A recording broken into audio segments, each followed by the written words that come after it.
Le retour à la table des négociations et faire appel aux forces vives ou autres entités politiques n'est que perte de temps et d'énergie, a souligné ce jour le président de la Haute Autorité de la Transition Andry Rajoelina lors d'une rencontre avec la presse. La feuille de route a été effectuée et l'on est actuellement en cours de réalisation des dispositions qui y sont contenues. La feuille de route elle-même a été concertée avec les médiateurs internationaux. Aussi, il est inutile actuellement, après les étapes que le peuple malagasy a effectuées, de reculer et une fois de plus, retourner à la table des négociations. Concernant son prochain envol pour l'Afrique du Sud prévu pour demain, Andry Rajoelina a réitéré qu'il continue son bonhomme de chemin. Il ne se lasserait d'expliquer aux autres pays la situation réelle qui prévaut à Madagascar. Il va ainsi rencontrer le maximum de ses homologues. Quant à son déplacement à Qatar, il a souligné qu'il s'agissait d'une recherche d'issue pour régler au mieux la hausse du prix du brut à l'international qui a eu ses impacts dans la grande île. Au sujet de la médiation internationale, plus exactement des rumeurs qui font que le docteur Leonardo Simão ne soit plus le médiateur de la crise malgache, il a affirmé que cela viendra en temps voulu quand on entamera notre 4e République. Cette situation est étrange, a-t-il repris, car certaines personnes ont cru dur comme fer à la SADC et viennent actuellement à reprocher et à douter de sa médiation en terres malgaches.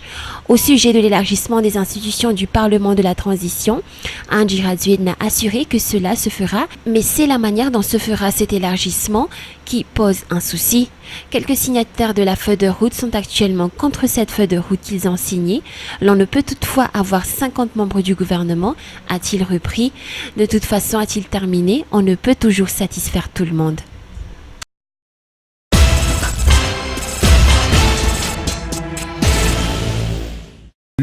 À mon avis, le peuple malgache qui est souverain, c'est le peuple malgache qui a déjà décidé sur la voie à suivre et vers le règlement de la crise et vers la mise en place de la 4e République. Lors du référendum, le peuple malgache tout entier, d'1 million de malgaches, se sont déplacés pour trancher tout ça. Donc, on est en bonne voie maintenant. Et c'est la raison pour laquelle même la communauté internationale a changé d'avis. Personne dans le monde ne pense plus aux accords de Maputo ou autres. Mais tout le monde a accepté que cette décision du peuple malgache, c'est la seule solution.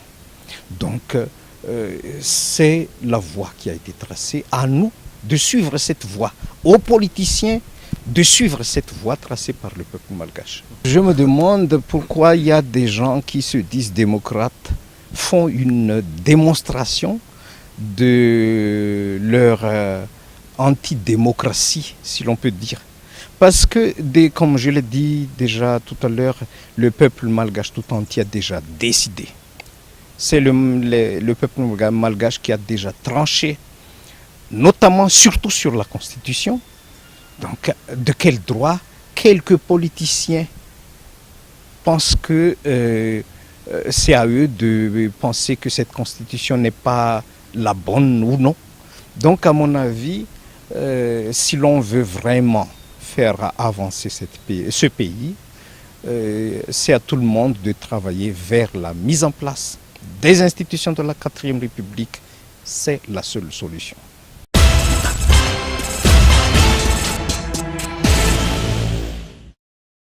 Les travaux et les efforts réalisés sont percevables à travers le résultat final, a souligné ce jour le président de la Haute Autorité de la Transition Andry Rajoelina lors de la visite des 2 nouvelles infrastructures de l'université d'Antananarivo.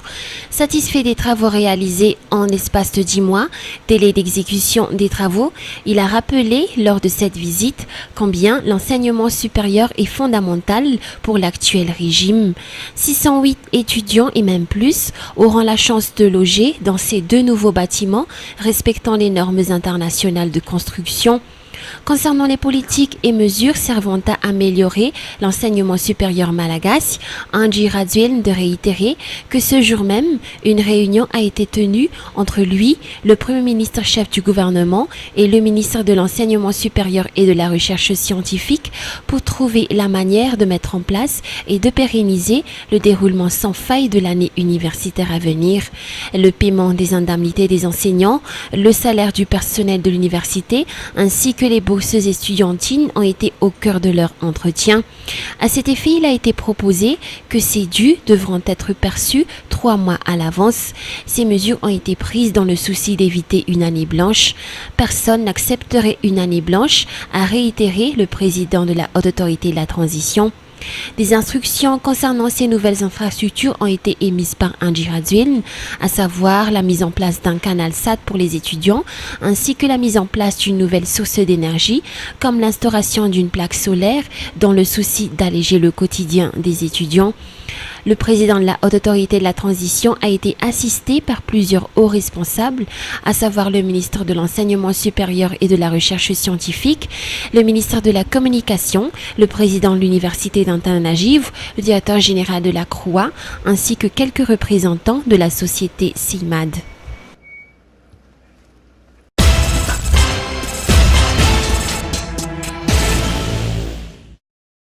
Les commerçants d'Anousibé et d'Analakel qui viennent de manifester contre l'application de la facturation ont rencontré ce matin les responsables au niveau du ministère de Commerce ainsi que le directeur général des impôts.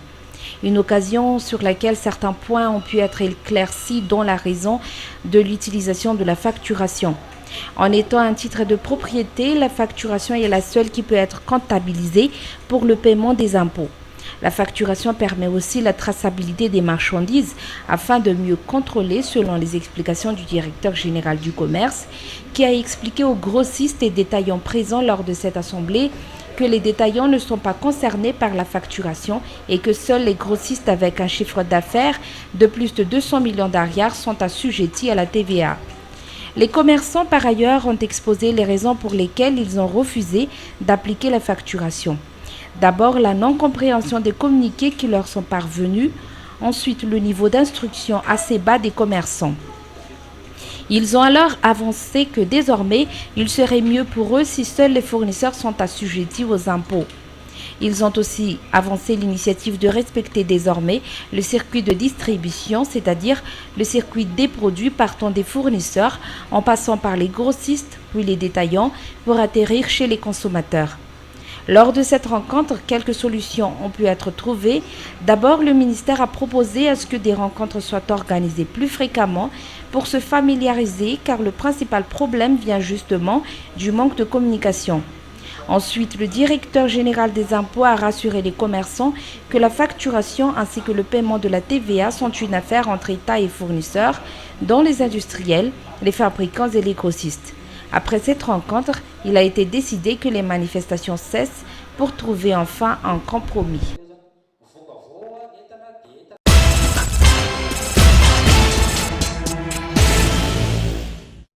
Institué par Nelson Mandela, le premier président noir du pays, cette date du 27 avril commémore la tenue des premières élections nationales multiraciales depuis l'abolition de l'apartheid et de l'entrée en vigueur de la nouvelle constitution intérimaire négociée pendant 3 ans au sein de la CODESA entre le gouvernement de Klerk, le Congrès national africain, le Parti national et 19 autres partis politiques de plus ou moins grande importance, ainsi que les représentants des Batoustans. Le scrutin eut lieu du 26 au 29 avril et sur un total de 22 millions d'électeurs, plus de 16 millions de Noirs votaient pour la première fois pour élire leurs représentants au Parlement dans les nouvelles législatures provinciales. Le 27 avril est également la date de la levée du nouveau drapeau sud-africain et du nouveau statut de Konzisekelo Afrika en tant qu'hymne national aux côtés de Die Stem van Suid-Afrika, l'hymne national depuis 1927. Auparavant, depuis 1910, seuls les Blancs d'Afrique du Sud avaient toujours bénéficié d'un droit de vote sans restriction, mis à part une obligation de résidence d'au moins 5 ans dans le pays pour être élu, alors que les droits électoraux des Coloureds, acquis précédemment dans la colonie du Cap et maintenus dans la province du Cap par le South Africa, lors de la formation de l'Union sud-africaine avait été rogné par une loi d'apartheid en 1956. À Madagascar, 17 ans après, les Sud-Africains n'ont pas manqué de commémorer ce jour mémorable. Une fête a été organisée dans la résidence sud-africaine à Ivange, une occasion sur laquelle des hautes personnalités de la diplomatie se sont réunies sur la même table, mais aussi une occasion également pour l'ambassadeur de l'Afrique du Sud de souhaiter aux Malgaches de sortir de cette crise.